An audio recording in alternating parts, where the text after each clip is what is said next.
नमस्कार, India voice देख रहे हैं आप और मैं हूं आपके साथ शिवम दुबे। इंडिया वॉइस के खास कार्यक्रम 36 खबर दिन भर में आप सबका स्वागत है। शुरुआत करेंगे पहले खबर से। आपको बता दें कि अयोध्या में अगले वर्ष 22 जनवरी को श्री राम जन्मभूमि मंदिर में रामलला के विग्रह के प्राण प्रतिष्ठा समारोह होना है, जिसके साथ ही अंतर्राष्ट्रीय हवाई अड्डे को जल्द चालू करने की तैयारी है, जिसको लेकर मुख्यमंत्री योगी आदित्यनाथ और केंद्रीय नागर विमानन मंत्री ज्योतिरादित्य सिंधिया जिले में बनाए जा रहे अंतर्राष्ट्रीय हवाई अड्डा परियोजना का निरीक्षण किया, जहां सीएम योगी ने कहा कि हवाई अड्डा चालू कर दिया जाएगा। प्रधानमंत्री मोदी जी के निर्देश पर राज्य सरकार ने जो प्रस्ताव केंद्र सरकार को भेजा, हम सब आभारी हैं कि आज उसे भारत सरकार ने अपनी सहमति दी और 821 एकड़ लैंड राज्य सरकार के द्वारा उपलब्ध कराने के उपरांत एयरपोर्ट अथॉरिटी ऑफ इंडिया के द्वारा नए एयरपोर्ट के निर्माण की कार्रवाई युद्ध स्तर पर चल रही है। और अभी यहाँ पे जो प्रेजेंटेशन हुआ है इसके अनुरूप 15 दिसंबर तक ये नया एयरपोर्ट पूरी तरह बनकर के तैयार होगा और जो भी तिथि आदरणीय प्रधानमंत्री जी के द्वारा दी जाएगी उसी के अनुरूप न केवल एयरपोर्ट बल्कि अयोध्या के विकास कार्यों और न्यू अयोध्या जो प्रभु राम के अयोध्या में भव्य मंदिर में विराजमान होने के पूर्व सज करके एक नई अयोध्या के रूप में देश और दुनिया के सामने होगी, उसके भव्य लोकार्पण के कार्यक्रम के साथ हम सब जुड़ेंगे। इस अवसर पर आज एयरपोर्ट के निर्माण और उसके कार्यों का निरीक्षण और समीक्षा की दृष्टि से केंद्रीय मंत्री माननीय श्री ज्योतिरादित्य सिंधिया जी और माननीय जनरल वीके सिंह जी स्वयं यहाँ पे पधारे हैं। मैं राज्य सरकार की तरफ से उनका स्वागत करता हूं और मुझे विश्वास है कि जिस तेजी के साथ उनके निर्देशन में एयरपोर्ट अथॉरिटी ऑफ इंडिया ने इस कार्य को समयबद्ध तरीके से आगे बढ़ा करके श्री राम जन्मभूमि पर भव्य मंदिर के लोकार्पण के पूर्व अयोध्या को वायु सेवा से जोड़ने के जिस लक्ष्य को लेकर के वो चले हैं वह तिथि अब नजदीक आ चुकी है और अयोध्या वासियों को कई प्रकार की सौगातें मिलने वाली हैं। प्रधानमंत्री श्री नरेंद्र मोदी जी के नेतृत्व में आज भारत विश्व पटल पर अग्रसर हो रहा है। अग्रसर केवल आर्थिक क्षमता के आधार पर नहीं, अग्रसर केवल आत्मनिर्भरता के आधार पर नहीं, लेकिन अग्रसर भारत की सांस्कृतिक धरोहर और भारत की आध्यात्मिक शक्ति के आधार पे भी। और ये अतिशयोक्ति नहीं होगी अगर मैं कहूं कि भगवान राम की जन्मभूमि अयोध्या उस आध्यात्मिक शक्ति का केंद्र बिंदु है। प्रधानमंत्री जी के नेतृत्व में हम सब मिलकर उस सपने को संकल्प में परिवर्तित करके और संकल्प को सिद्धि तक ले जाने के लिए पूर्ण रूप से कटिबद्ध है। और आज के इस अवसर पर जब हवाई अड्डे का निरीक्षण करने के लिए स्वयं मुख्यमंत्री जी पधार रहे हैं, मैं उनका भी हृदय की गहराइयों से धन्यवाद अर्पित करना चाहता हूं। आज दोनों हनुमानगढ़ी और रामलला के मंदिर का दर्शन का सौभाग्य प्राप्त हुआ और इस एयरपोर्ट में आप देख रहे हैं कि प्रधानमंत्री जी की जो सोच और विचारधारा है कि भारत के हर शहर को जब हवाई अड्डे में कोई भी व्यक्ति देशी या विदेशी प्रवेश करे तो उसे उस शहर की सांस्कृतिक क्षमता का आभास होना चाहिए और इसलिए अयोध्या का हवाई अड्डा भी सामान्य हवाई अड्डा नहीं बन रहा। अयोध्या के हवाई अड्डे में अयोध्या की सांस्कृतिक क्षमता के कण कण इस हवाई अड्डे में परिलक्षित करने की हमारी कोशिश रही है। कुछ ही घंटों के बाद चुनाव के नतीजे आने वाले हैं।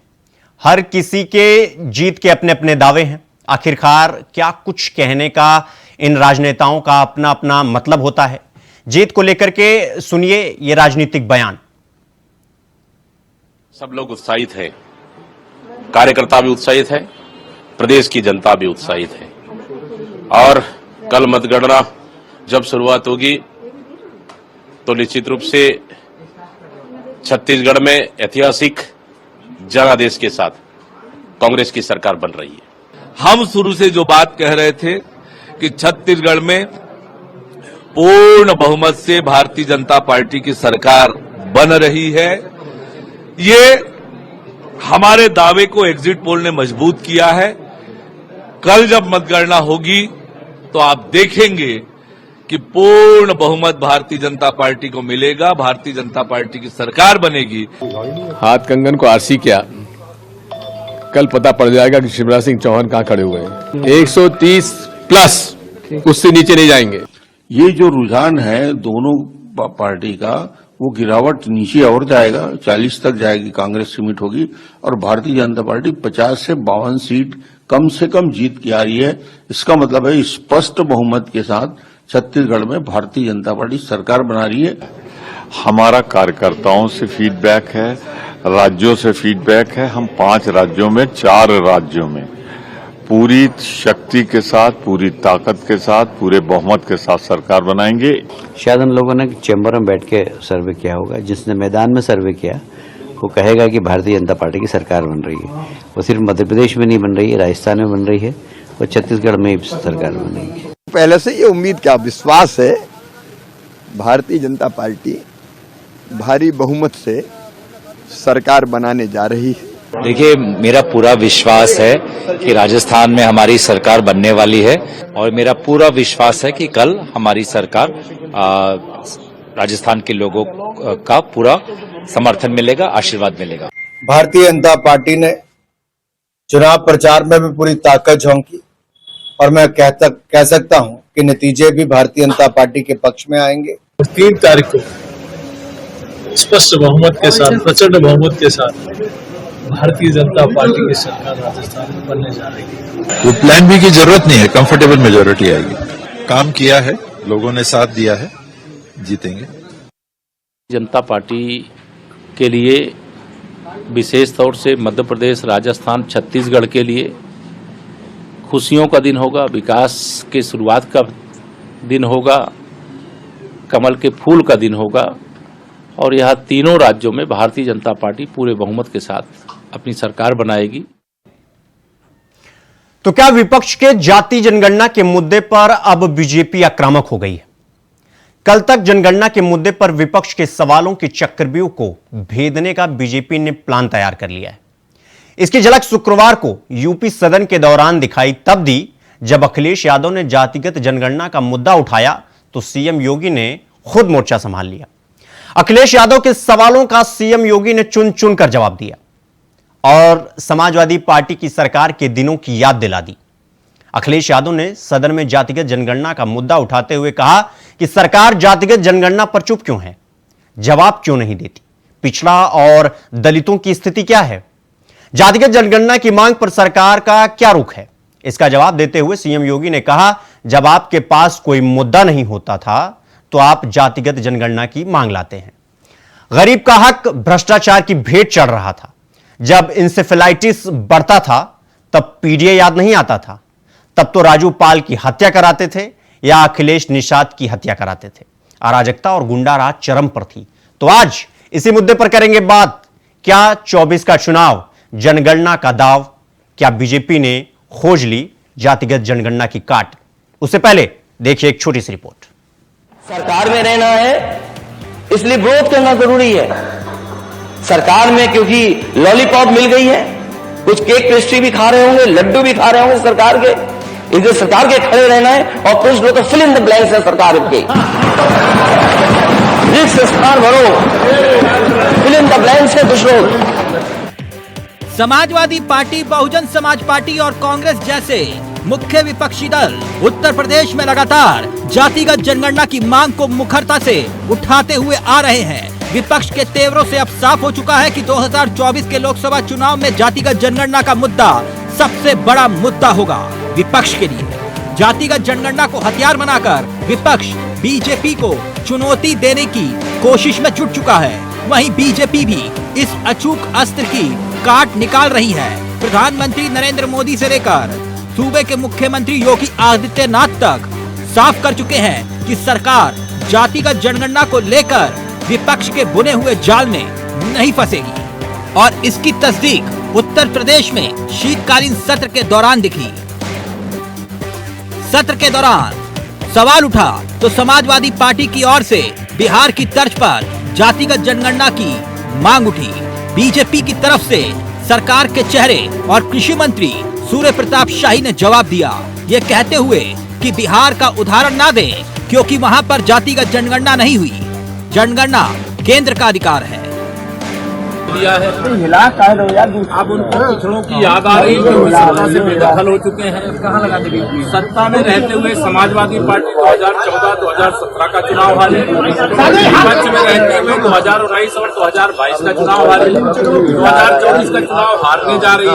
और हम तो चाहेंगे जितने भी भारतीय जनता पार्टी में पिछड़े वर्ग के जितने भी हैं वो जातीय गणना के लिए मना करें कि नहीं करा पाएंगे। लगातार कांग्रेस पार्टी में राहुल गांधी जी ने सदन के अंदर इस बात को उठाया कि सरकार क्यों भाग रही है जाति जनगणना। और आपको जब बिहार में जाति जनगणना स्टेट ने कर दी तो क्या दिक्कत है? सरकार सबसे बड़ा राज्य लगातार यहाँ मांग उठती आ रही है, जाति जनगणना होनी चाहिए, सबको समान अधिकार मिलना चाहिए। विपक्ष ने जातिगत जनगणना को लोकसभा चुनाव में बड़ा सियासी मुद्दा बनाने का फैसला कर लिया है। ऐसे में बीजेपी ने भी अपनी रणनीति पर अमल करना शुरू कर दिया है। प्रधानमंत्री नरेंद्र मोदी ने मोर्चा संभालते हुए गरीब, किसान, महिला और युवा सबसे बड़ी जाति करार दिया और कहा कि इन्हीं के लिए मोदी की सरकार काम करेगी। वहीं प्रधानमंत्री मोदी ने विपक्ष की रणनीति पर पलटवार करते हुए चारों जातियों का उत्थान करने का जिक्र कर दिया। वहीं इस मुद्दे पर सूबे के मुख्यमंत्री योगी आदित्यनाथ ने भी यूपी विधानसभा के शीतकालीन सत्र में अपने संबोधन के दौरान साफ कर दिया कि आखिरकार जाति को हथियार बनाकर इस्तेमाल करने वाली विपक्ष को सीधे तौर पर आड़े हाथों ले लिया। कोई भूखों नहीं मर सकता क्योंकि प्रदेश सरकार और केंद्र सरकार दोनों संवेदनशील सरकारें हैं और दोनों बिना भेदभाव के शासन की योजनाओं को उन गरीबों तक पहुंचाने का काम कर रहे हैं। क्योंकि हमारे लिए सबसे बड़ी जाति जो प्रधानमंत्री जी ने कही है, सबसे बड़ी जाति गरीब है, सबसे बड़ी जाति गरीब है। उस गरीब को न्याय दिलाना ये सरकार का काम है और सरकार ने उसको आवास की सुविधा भी दी है। उसके जीवन में परिवर्तन लाने का कार्य आज सरकार कर रही है और आज उनको जो सरकार के द्वारा प्रदत्त सुविधाएं हैं यह भी आज राज्य सरकार के स्तर पर उन्हें उपलब्ध कराने का कार्य किया जा रहा है। अब प्रधानमंत्री की बात को बीजेपी के नेता दोहराते हुए दिखाई दे रहे हैं। बीजेपी का दावा है कि केंद्र और राज्य की डबल इंजन की सरकार गरीब, किसान, युवा और महिलाओं के विकास के लिए काम कर रही है। ऐसे में जातिगत जनगणना को मुद्दा बनाकर विपक्ष सिर्फ सियासत कर रहा है। जाति और धर्म की राजनीति से हटकर समाज का चौमुखी विकास बीजेपी की प्राथमिकता है, जबकि विपक्ष पलटवार कर रहा है। और जातिवार जनगणना को लेकर के मैंने निजी विधेयक इस सदन में दिया है इस उद्देश्य के साथ कि सकारात्मक चर्चा हो और उस पर निष्कर्ष निकले, उस पर बहस हो। लेकिन भारतीय जनता पार्टी जो है वो बहुत ही सचेतन मन से पूरी सुनियोजित तरीके से जो है वंचित समाज के जो प्रश्न हैं, जो सवाल हैं, उनको स्वस्थ संसदीय प्रणाली का जो है प्रक्रिया का वो एक एक्सक्यूज देते हुए उसको टालने का प्रयास कर रही है। ये केंद्र और प्रदेश के जो अधिकार क्षेत्र है उसमें जातीय जनगणना का अधिकार केंद्र सरकार को है, इसलिए प्रदेश सरकार का इसमें कोई अधिकार नहीं है, इसलिए हम लोग इस पर कुछ कह नहीं सकते। आंकड़ों की बात करें तो उत्तर प्रदेश में पिछड़े वर्ग की आबादी 50% से ज्यादा है, वहीं 20% से ज्यादा अनुसूचित जाति की जनसंख्या है। ऐसे में सभी दलों की नजर इस वोट बैंक पर टिकी है। जाति आधारित राजनीति उत्तर प्रदेश की सियासत का एक सच भी है, जिस वजह से कई सियासी दल अस्तित्व में भी हैं। विपक्षी दल समाजवादी पार्टी, बीएसपी यानी बहुजन समाज पार्टी, अपना दल के साथ साथ एनडीए के सहयोगी निषाद पार्टी और सुभाषपा पर जाति केंद्रित राजनीति का ठप्पा लगता रहा है। यही वजह है कि 2024 के लोकसभा चुनाव से पहले एक बार फिर से जातियों पर जंग छिड़ चुकी है। Bureau report, India voice, Lucknow. Bulletin में रुकेंगे एक छोटे से ब्रेक के लिए। खबरों का सिलसिला जारी है, फौरन लौट रहे हैं हम। ब्रेक के बाद एक बार फिर से आप सबका स्वागत है मेरे साथ। रुक करेंगे अगली खबर की ओर। उत्तर प्रदेश से एक बेहद दिलचस्प खबर सामने निकल कर आई है। जातिगत जनगणना की मांग के बीच यूपी के डिप्टी सीएम केशव प्रसाद मौर्य का ट्वीट आया, जिसमें वो लिखते हैं कि लोकतंत्र में गणना की सबसे महत्वपूर्ण भूमिका होती है, फिर चाहे वो मतगणना हो या जनगणना हो या जातीय जनगणना हो। इन सभी गणनाओं से ही लोकतंत्र मजबूत होता है। लोकतंत्र का मतलब ही गणना है। ऐसे में सोशल मीडिया का जातिगत जनगणना का जिक्र कर केशव क्या संदेश दे रहे हैं? आपको बता दें कि पिछले कुछ दिनों से लगातार विपक्ष में बैठी सपा इस मुद्दे को लेकर बीजेपी की योगी सरकार पर वार कर रही है। ऐसे में केशव का यह ट्वीट सियासी संग्राम में क्या संकेत दे रहा है, इसको लेकर कयास भी लगाए जा रहे हैं।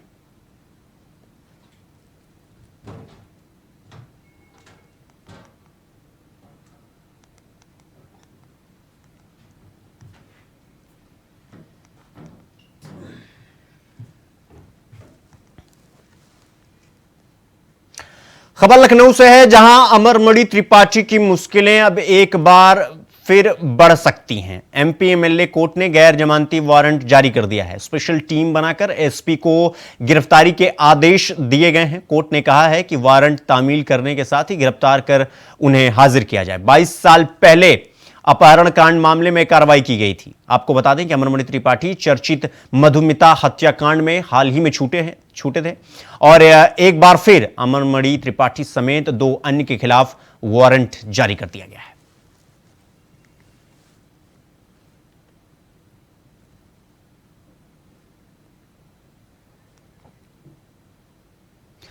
हरदोई के संडीला क्षेत्र में भारतीय किसान यूनियन अवध गुट के कार्यकर्ताओं ने मिलावटी दूध के कारोबार को पकड़ा है।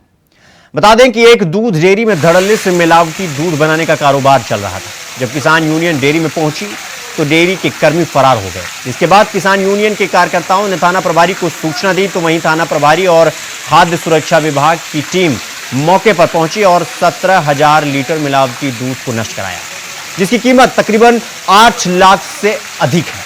उसी दौरान अभियुक्त अधिकारी सतीश कुमार ने बताया कि इंडस्ट्रियल एरिया के एक डेयरी पर छापामार करके कार्रवाई की गई, जिस दौरान पुलिस ने 5 ड्रम में 1000 लीटर सोरबिटोल, 5 बोरी रिफाइंड, 100 किलोग्राम मिल्क पाउडर मौके से बरामद किया।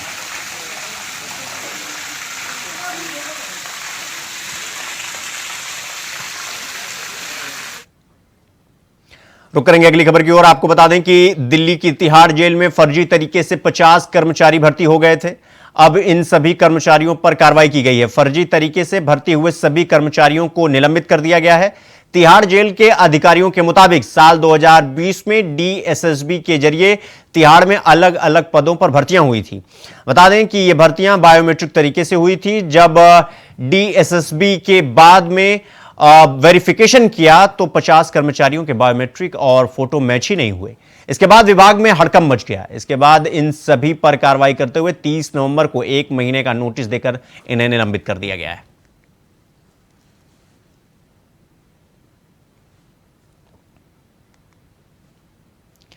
दिल्ली की रहने वाली एक युवती के साथ गाजियाबाद में गैंगरेप का मामला सामने निकल कर आया है। पीड़ित ट्रॉनिका सिटी में काम करती है। शाम के समय जब वह अपनी सहेली और अपने बॉयफ्रेंड के साथ घर वापस जा रही थी तो सुनसान सड़क पर ऑटो से आए 3 युवकों ने पीड़िता के साथ गैंगरेप की वारदात को अंजाम दिया। पुलिस सहेली के बॉयफ्रेंड को हिरासत में लेकर पूछताछ कर रही है। 30/11/2023 को थाना ट्रॉनिका सिटी पर एक बालिग पीड़िता 23 वर्षीय उम्र जो कि दिल्ली के रहने वाली हैं, उनके द्वारा सूचना दी गई और उनके द्वारा घटनाक्रम बताया गया। घटनाक्रम इस प्रकार से बताया गया कि पीड़िता के साथ की ही एक उनके घनिष्ठ मित्र जो कि साथ में ही दिल्ली में रहती हैं और एक ही साथ में ही इनकी फैक्ट्री में काम करती हैं, उसने 4 दिन पूर्व नई स्कूटी खरीदी थी। उस स्कूटी को अच्छे से सीखने के लिए उसने अपना एक पुरुष मित्र भी 30/11/2023 की शाम को बुला रखा था। इसके पश्चात ये तीनों लोग, जिसमें पीड़िता, इसकी महिला मित्र एवं पुरुष मित्र, ये स्कूटी लेकर के एक सुनसान रोड पर गए। इसके बाद पीड़िता का बताना है कि वहाँ पे 3 अज्ञात लड़के आए, जिसमें से एक लड़के ने पीड़िता के साथ गलत कार्य किया, उसके पश्चात दूसरे लड़के ने उसके साथ गलत कार्य किया। इस घटनाक्रम के दौरान इसके महिला मित्र एवं जो पुरुष मित्र थे वो वहाँ पर उपस्थित थे। उनके साथ किसी भी प्रकार की कोई मारपीट का होना या किसी घटनाक्रम का होना प्रकाश में नहीं आया, ना इनके द्वारा बताया गया है। तत्काल सुसंगत धाराओं में अभियोग पंजीकृत किया गया, पीड़िता का मेडिकल कराया गया। इसके पश्चात जो भी इनके द्वारा तथ्य और जो भी इनके द्वारा फैक्ट्स बताए गए थे, उसके आधार पर विवेचना प्रारंभ की गई। झारखंड के मुख्यमंत्री हेमंत सोरेन से शुक्रवार को रांची के कांके रोड स्थित सीएम आवास में उत्तरकाशी के सिलक्यारा टनल हादसे से सुरक्षित रेस्क्यू किए गए राज्य के 15 श्रमिकों और उनके परिजनों से मुलाकात की। मुख्यमंत्री के निर्देश पर राज्य के श्रमिकों और उनके परिजनों को ऋषिकेश एम्स से एयरलिफ्ट कराकर बिरसा मुंडा एयरपोर्ट रांची लाया गया। मुख्यमंत्री ने सभी श्रमिकों से कहा कि राज्य सरकार उनके साथ है। हेमंत सोरेन ने उन्हें बताया कि मौजूदा राज्य सरकार ने श्रमिकों की सुरक्षा और कल्याण के लिए कई योजनाएं शुरू की है। उन्होंने कहा कि झारखंड सरकार जल्द ही देश के लगभग 1 दर्जन राज्यों से एक इकरारनामा करने के लिए उन्हें प्रस्ताव भेजेगी। इस इकरारनामा के तहत प्रवासी मजदूरों को झारखंड सरकार हर संभव मदद कर सकेगी।